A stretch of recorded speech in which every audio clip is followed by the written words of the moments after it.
Salut les rêveurs, moi c'est Carlson. Et ici, on va souvent parler jeux de rôle. Les jeux de rôle, qu'est-ce que c'est? Eh bien, on peut parler d'une histoire interactive qui est contée par un narrateur ou maître de jeu qu'on surnomme MJ, par exemple. Et cet individu va tisser une histoire intéressante, va faire intervenir différents protagonistes, des événements inattendus, dérouler le temps. Et en même temps, des personnages vont intervenir, ceux qu'on appelle les fameux personnages joueurs, les PJ.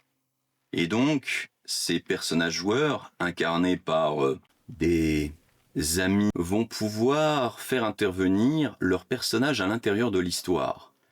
Et donc, dans cette incarnation, ils vont influencer l'histoire par leurs actes et aussi par leurs paroles.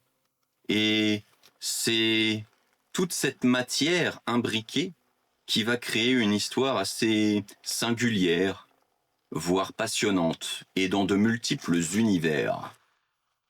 Du coup, c'est ça qui va m'intéresser beaucoup, le jeu de rôle. Mais pas que. On pourrait aussi parler de bons films qui ont pu inspirer des histoires justement de jeux de rôle, mais aussi des mangas, des romans, et peut-être même discuter Wargame. En tout cas, pour le moment, j'ai envie de vous parler de ce qu'on appelle les JDR Homebrew. Alors, qu'est-ce que c'est exactement un jeu de rôle Homebrew? C'est un jeu maison. Un jeu que l'on fait avec les moyens du bord. Et pour vous pousser à l'action, je pense surtout à un dé qui est grandement sous-estimé parfois, parce qu'il paraît tellement banal. Je veux évidemment parler du dé que l'on retrouve dans tous vos bons jeux de société, le fameux dé de 6, le dé à 6 faces. Et quel est le potentiel du dé à 6 faces? Eh bien, son potentiel est énorme. Il permet de créer différentes mécaniques pour interagir avec les personnages de l'histoire et de permettre d'inventer des règles qui permettent de voir si une action va réussir ou va échouer. Et donc, c'est vers cela que je veux me diriger pour vous donner des conseils pour bien débuter. Alors, vous avez une histoire peut-être à raconter? Est-ce que vous aimez les histoires de fantasy avec des nains, des elfes, des humains vaillants? Ou est-ce que vous préférez plutôt les histoires de science-fiction qui vont traiter d'aliens horribles qui tentent de conquérir des planètes humaines ou des colonies? Ou encore est-ce que vous préférez les enquêtes un peu rétro dans les années 60? Ou est-ce que vous préférez même mélanger les genres? Pourquoi pas?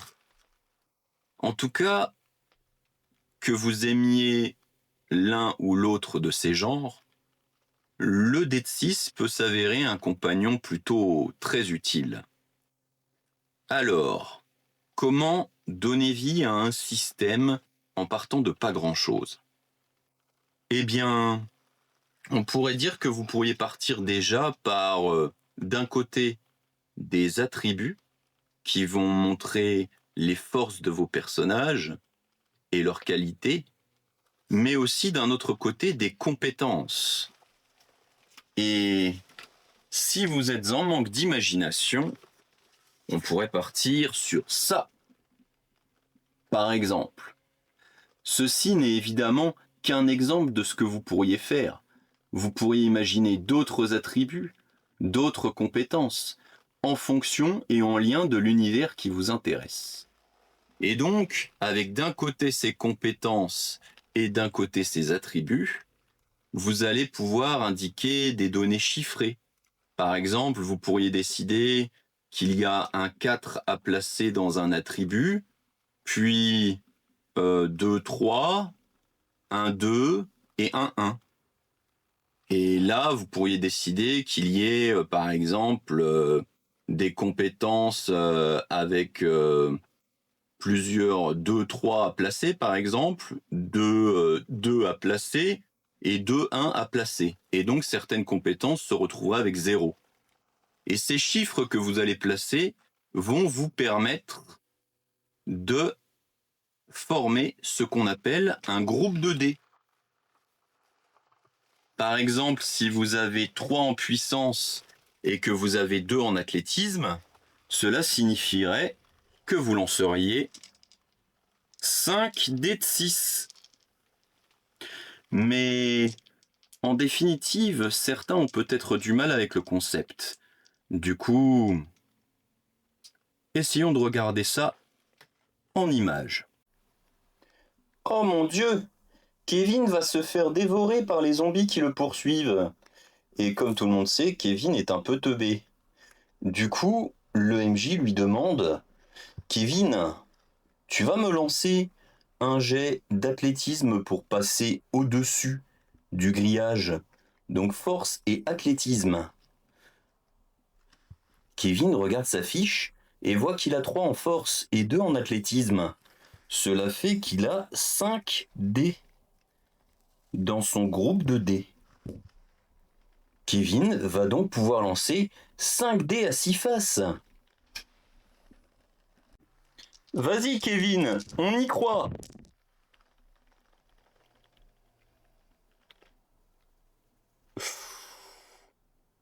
Comptons les 5 et les 6. Kevin n'a qu'un 6. Une seule réussite. Kevin réussit à se hisser péniblement sur le grillage, mais à peine plus. Voilà, par exemple. Donc, les systèmes homebrew, c'est des systèmes maison dans lesquels vous pouvez inventer votre propre manière de jouer. Après, vous pouvez décider de rendre la chose plus ou moins complexe. Par exemple, pour ce qui est de savoir si une action a réussi, quand vous lancez les dés, est-ce que vous allez compter comme réussite les 5 et les 6 ? Ou est-ce que vous allez compter comme réussite les 4, les 5 et les 6 ? Ou alors encore ne compter que les 6 en réussite ? Tout ça, eh bien, c'est à vous de choisir. Et pour vous donner quelques astuces possibles, vous pourriez décider par exemple de considérer ce qu'on appelle la réussite critique ou l'échec critique. En termes simples, il s'agit d'une réussite exceptionnelle ou au contraire d'un échec exceptionnel. Il y a plusieurs manières de faire, mais par exemple, vous pourriez vous dire que si à n'importe quel moment, dans la majorité des dés lancés, les résultats sont des 1, eh bien, c'est un échec critique. Cela peut signifier qu'une arme va s'enrayer, se briser, que quelqu'un va tomber dans les escaliers, ou tout autre drame qui vous semblerait approprié. Et à l'inverse, la réussite critique, et donc la majorité de 6, provoquerait exactement le contraire.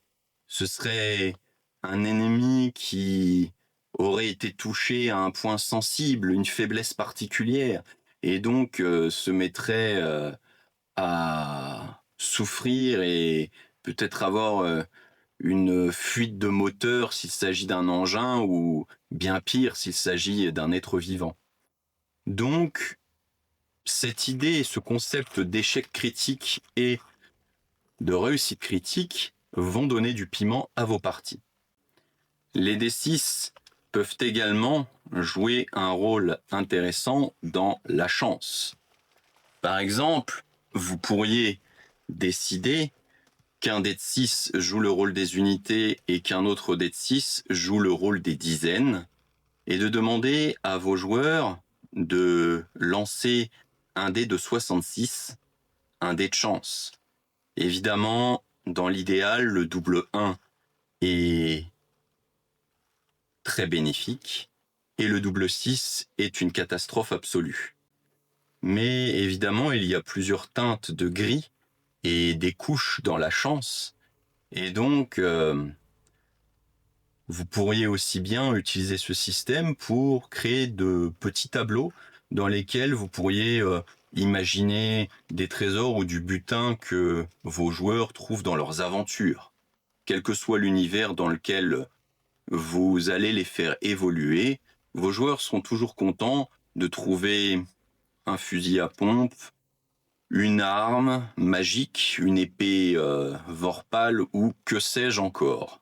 Pour ce qui concerne le jeu de rôle, le mieux, c'est encore de vous y mettre et d'essayer, même si vous hésitez encore. N'hésitez pas à prendre une feuille blanche et commencer à griffonner des idées, des univers ou des histoires que vous aimeriez faire vivre à vos proches. Et vous n'avez pas besoin de construire tout un univers pour commencer. Il suffit d'imaginer petit, de commencer par exemple par un accident. Si vous êtes dans une histoire d'enquête, un meurtre a peut-être été commis et vos joueurs devront le résoudre. Si vous préférez un jeu plus complexe, peut-être qu'un village est menacé par un sinistre sorcier dans la montagne et que celui-ci commence à assembler une armée. Et donc vos personnages seraient en train d'entrer dans les cavernes de la montagne pour affronter la menace et éviter qu'elle n'arrive jusqu'à détruire les villages environnants.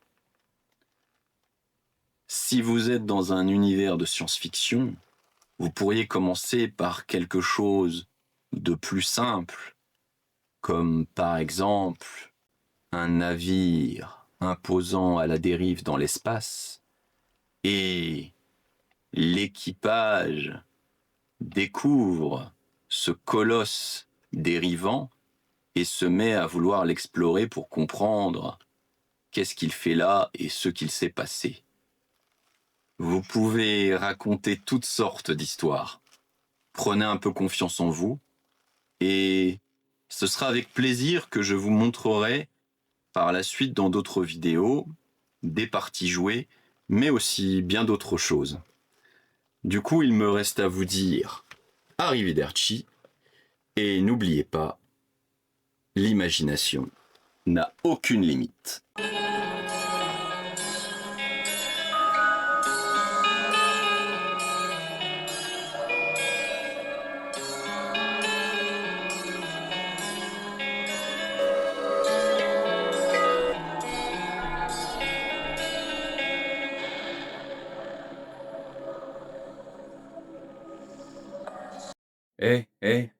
Fais pas ton rat, n'oublie pas de cliquer.